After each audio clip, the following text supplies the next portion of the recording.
Well, hello, everybody. Welcome back once again to another episode of Awkward Conversations. I'm hoping that, maybe some of you are watching this for the first time, but others have been watching some of the videos that we've done. And we've certainly been getting some really good reviews on us just getting together and talking about awkward things. Now, that might be because it's awkward between us, and it could be because it's awkward culturally, or both.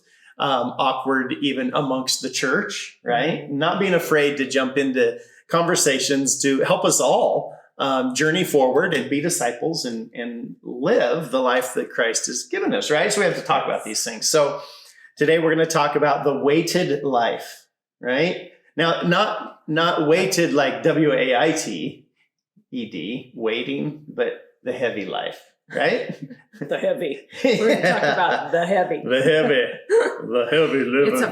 It's a funny topic to me because it's like, what? That's not, how is that awkward? Like, it's not like, it's not a topic that is controversial per se. And yet, when you hear kind of what we're talking about, where we're coming from, you'll understand why we kind of chose this topic. So for sure. Seth and I I think we're in agreement on this topic, except that we do it different. Oh, totally. So I think, so that's important for you to know that because we're different human beings, we do this topic differently from each other and need it done differently from each other. So that's where the awkwardness is here, but we're in agreement on what should be.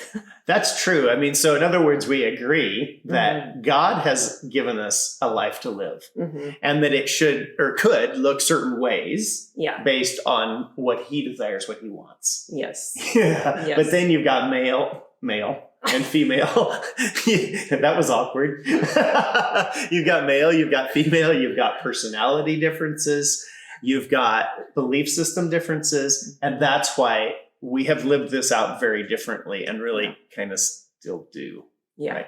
Why is it important that we talk about this? Why does it matter? Yeah. So let's first tell you what we mean when we talk about the weighted life or the heaviness. Yeah, that's a good idea. I think, I think all of us, maybe I'm wrong, but I think all of us can look back and go, when I was a teenager, or even better example, when I was in college, I dreamed about I was going to conquer the world. I was going to change the world. I was going to make a difference. I was going to, invent something amazing. I was going to make buku bucks, whatever. We had these ideas when we were young, and it's so interesting to me, and it happens differently for everybody, but how as you get older, it's easy to get blindsided, right? Like you take the hits and you're like, oh, wow. Okay, well, I wasn't expecting that, or I didn't know that's what being an adult meant, or I didn't know we had to do this, those smacks in the face. Man. I just feel like you get those whack, whack, whack. And it causes you to mellow and become more passive and become less willing to dream, less willing to live an abundant life. You become hardened in a sense of wait. And then when you pause long enough to think back when you were in high school or in college and those things that you felt, you're like, man, I don't feel that way at all. And I've been thinking about this personally because it's so easy to let the cares of this world bring us down to where we forget to live who we are and what we've been given. And we become so weighted by it that we miss the abundant life, and we miss the joy of living, and we miss the whole freedom, what Jesus came to give us. And we miss that because we've been beaten around, right? And so when we talk about the weighted life, that's kind of what we're talking about, getting ourselves to a place where we can still live young in a sense. And I know some of you are like, well, that's just foolishness, because when I was a kid, I was so foolish. I believed so much, it was just foolishness, right? No, what I'm saying is not that we go back and act like teenagers. I'm not saying that, but I'm saying there's something about living with that childlike faith. And I truly believe as a teen, we just had so much hope and so much faith and so much like confidence. Yeah. So yeah, and I think as you've set that stage so well, I think one of the things that happens, and of course I had to chuckle because we were talking about this yesterday, and she said, "Do you remember like back when you were a kid in high school and even in college when life was just light and free and easy?" And I looked at her and I'm like, okay, I do remember some of that when I was a child, right? Because you weren't carrying the weight and the burden yet that you've kind of described. You had no thought to bills or where the next meal was coming from or whatever. So it made life easier and lighter. Now, in my personality, that all went away. It might have gone away late in high school. It certainly went away day one of college because reality hit the fan, right? Now you've got things you have to pay for these things. You have to do these things, et cetera, et cetera. I took that weight on really heavily, really early. Yeah. Right. You were able to avoid it a little longer. But you've also always been the little, your mom and your dad, but always called you the little grown up. Like you've always been so that probably always played been the grown up kid. Yeah. But I think it's so interesting because even in the midst of this, I think every one of us can associate that at some point we had to be, and we couch it nicely and rightly so, but we have to be responsible. We have to be diligent. We have to be a good worker, a good employee. These are all godly traits and they're true. Yeah. But when they become our identity and become a weight in life, I think the big thing that has occurred to me since we talked yesterday is it's got to be an element of trust. Mm-hmm. See, if I, in the end, stop trusting God as my source of living, and when I say living, I mean everything. So this is where poor Saundra, she's put up with, me being, really watching our finances like really tight. And to some degree, it's paid off really nicely. But there were times she couldn't even, take our poor little son to Taco Bell, to get a taco because we didn't have that, probably back then 59 cents or whatever, we didn't have it. Right. And I look back on some of that and think, well, some of that was legitimate. Some of it was me being hyper vigilant or whatever. It was really, really hard. Yeah. I'm so glad we're not there anymore. But yeah, I mean, I remember that and it was difficult. And even just this morning, we're having money conversations that I'm just like, right. We talked about money our last episode. So if you want to go check that out, you can. Yeah. Yeah. And I just think, I was thinking about myself and I was thinking about you because obviously our two lives are the ones that we run together with the most, but we've got friends and everybody too that I look at and I'm like, man, there's so many people that I know that are doing good things. They're running really great businesses. They're in ministry. They're raising families. Their lives are full of a lot of things. But every time I talk to them, I don't know, I'm just so busy, or this is so difficult, or I'm up against this challenge, or up against that challenge, or I don't know what to do with this, or I can't pay this bill, or those are the things that are constantly weighting them. And I'm not saying some of that's not legitimate, but I think it comes back to trust. Yeah. Can I face these challenges and be diligent with being a good husband, being a good father, being a good employee or business owner or whatever, and all the difficulties, the money things? Can I face these things and walk them through and there still be an element of peace because I'm trusting? And ultimately that means I'm trusting him for provision, but also trusting him for wisdom and all that comes to play with that. And I feel like that's been lacking big time. And COVID really exposed it in that even amongst the church, there's so much fear, so much worry, so much of all the angst, that we all experienced and saw. And in the end, it came back because we weren't settled in our hearts in him. Right? Yeah, I think though, there's a lot of things that come into play. Yes, I would agree. It comes back to trust. But it also comes back to, if you say you're a believer, act like it. I mean, I don't mean to be rude, but I say this to myself. So I'm not just like saying it to everybody else. I say it to myself as well. Act like you say you believe this, and yet you don't act like it. Yeah. And that frustrates me about myself when I see it myself, frustrates me greatly about others. of, we talk about, it's so great to be a Christian, you don't have to worry, you don't have to be in fear, you can trust, blah, blah, blah. It's frustrating because but are you? We aren't. And I think we live weighted lives because we don't believe what Scripture says. It was for freedom that Christ set us free. I mean, that Scripture by itself is one to just contemplate. Am I living the freedom that Christ came to give me? And then you think about, we talked about having childlike faith and the value of that. Little kids, you say to them, if you're a good, decent parent, you're not lying to your kids. You say to them, so it's a good plan. If you say to them, hey, tomorrow we're going to go to Dairy Queen and get ice cream, they absolutely believe you, no question, no hesitation, and they can't wait to go get their ice cream, right? And I think if we would believe what God has told us, I've given you everything you need for life and godliness. If we would just believe that, would be like, we would live differently. If we actually believed that verse, or it was for freedom that Christ set us free. Or if we walked in childlike faith, which is trust, that is what you're saying.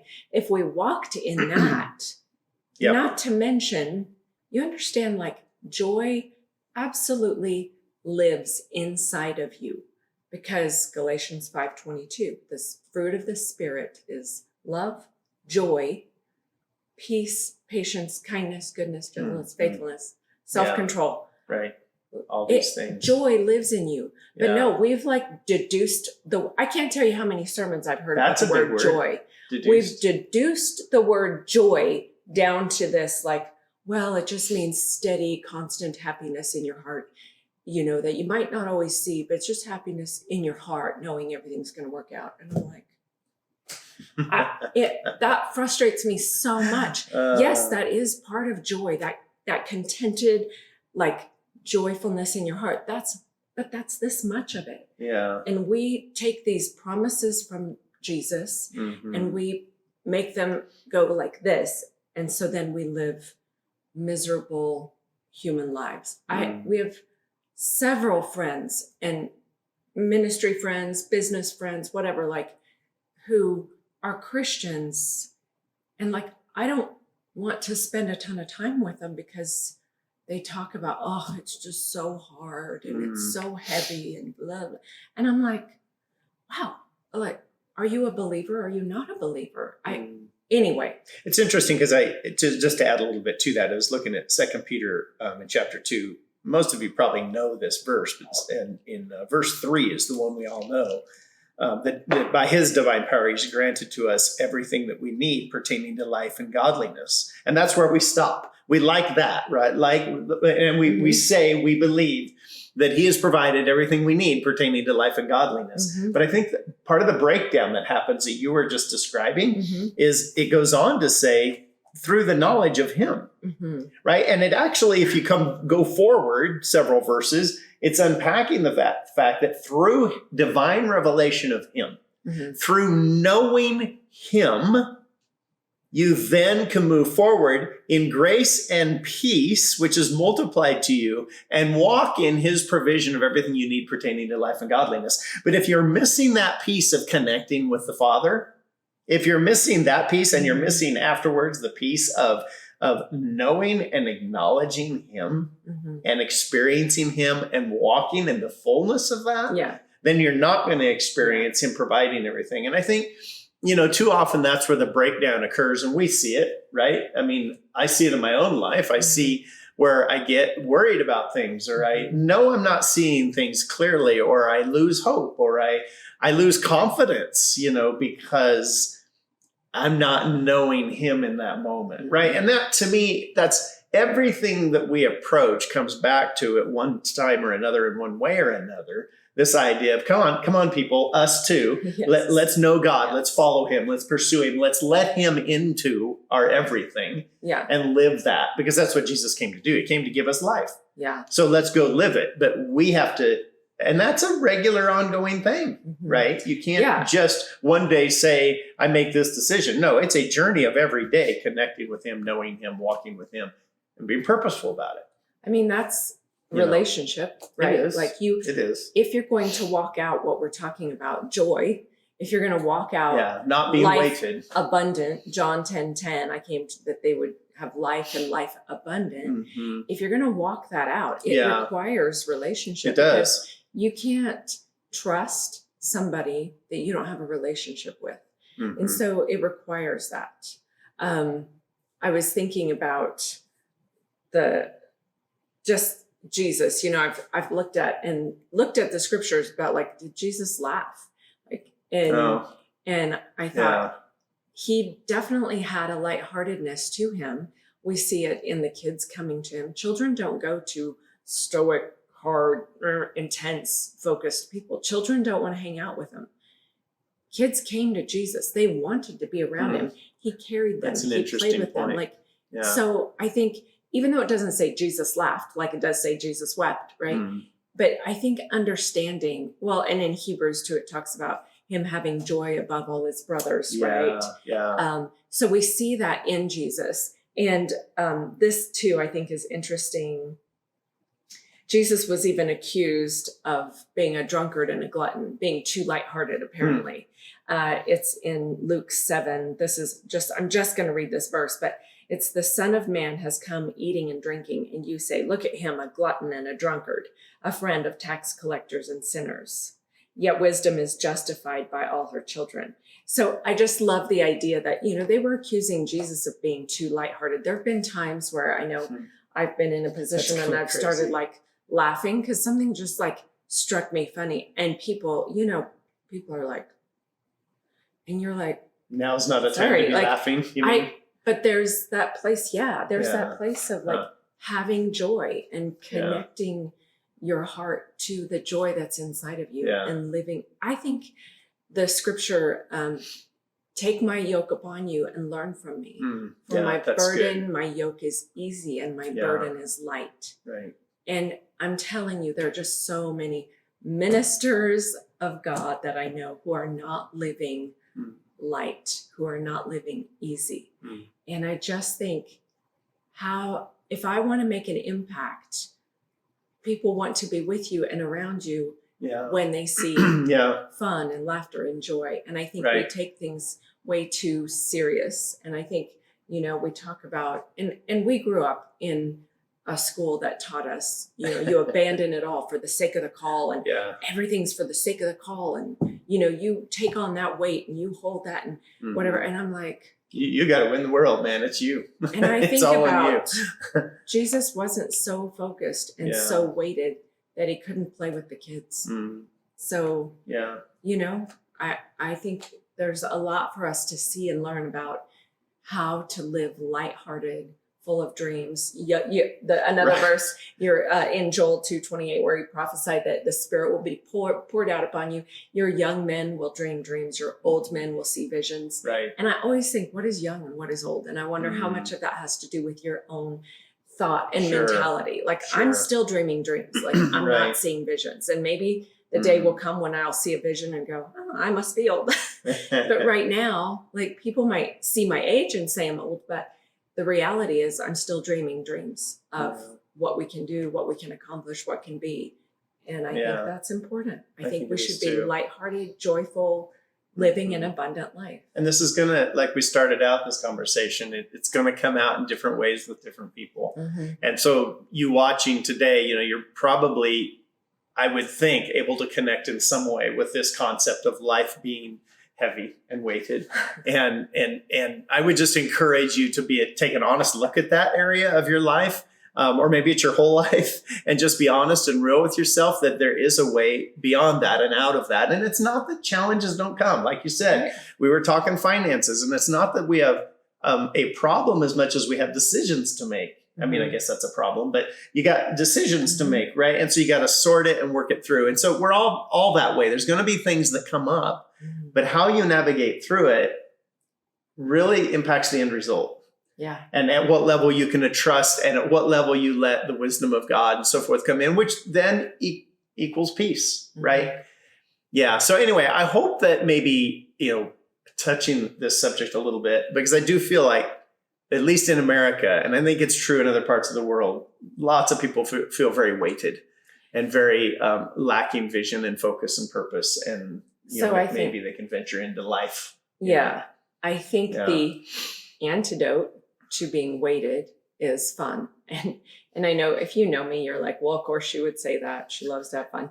But I actually truly believe that fun is a gift from God. I think about the Garden of Eden, how he put Adam and Eve there, what they had access to, what they could do. I think God intends for us to have fun. And I think fun is important for our physical bodies. I've actually had a doctor say to me, your body needs you to have fun. And I'm like, yeah, I absolutely know that. And so I just think it's super important to understand that what we're promoting, what I'm promoting, I mean, he's promoting peace and trust.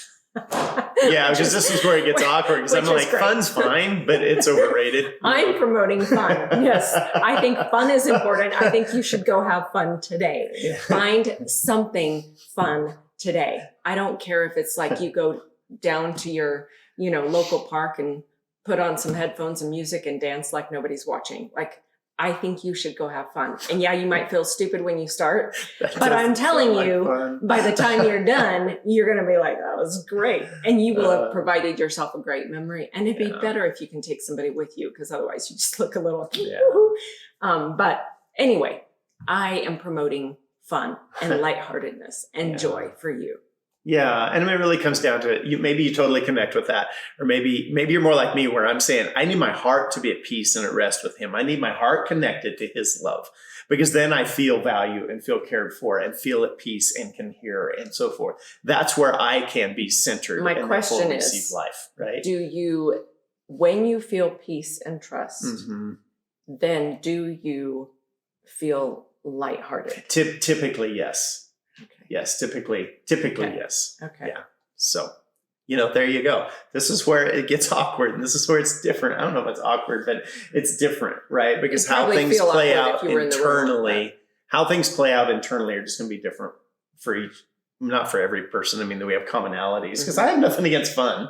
But fun, like dancing in a park. Is that what you said? Go put headphones on. That doesn't sound like fun. That doesn't. Whatever. There are things that are fun, but it's not about one solution. It's about you figuring out what brings you to that point of peace and what brings you to a point of life. Really, the ultimate goal is, how do you live lighthearted? That life abundant, right, and free that Jesus came to give you. Yeah. How do you live that? That's exactly it right there. And it's going to come out in different ways.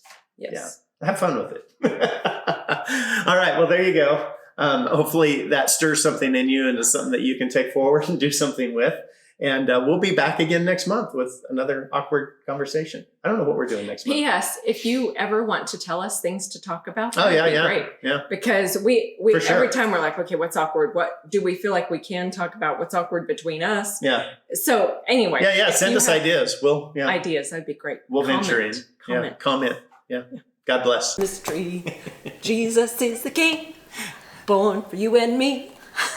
Hope you're filming already. Come on, ring those bells. Everybody say, Jesus, we remember this your birthday. Yeah, but seriously, ring the bell. If you're liking these videos, if this is something that's helping you and you're liking it, help it get seen by other people. So like, subscribe, ring the bell. Let people know that you're enjoying it, because then more content seen by more people means more heart impact, more people connecting with God, right? Yes. Ring the bell.